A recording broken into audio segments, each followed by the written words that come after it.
அஸ்ஸலாமு அலைக்கும் வரஹ்மத்துல்லாஹி வபரகாத்துஹு. கண்ணியத்திற்குரிய அல்லாஹுவின் நல்லடியார்களே, நாமெல்லாம் சங்கை மிக்க முஹர்ரம் என்கிற ஹிஜ்ரி ஆண்டினுடைய துவக்க மாதமான முஹர்ரம் மாதத்திலே நாம் அமர்ந்து கொண்டிருக்கிறோம். அல்லாஹு சுப்ஹானஹு தஆலா வானம் பூமி படைக்கப்பட்ட அந்த நாளிலேயே வருடத்திற்கு 12 மாதங்கள் என்றும் அல்லாஹு நிர்மாணித்து விட்டான்.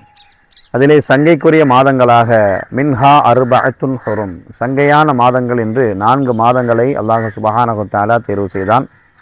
அதன்படி துல் கஅதா, துல் ஹஜ்ஜி நாம் அமர்ந்து கொண்டிருக்கக்கூடிய இந்த முஹர்ரம் மாதம், இது அல்லாமல் ரஜப் என்கிற ஒரு மாதம் இருக்கிறது.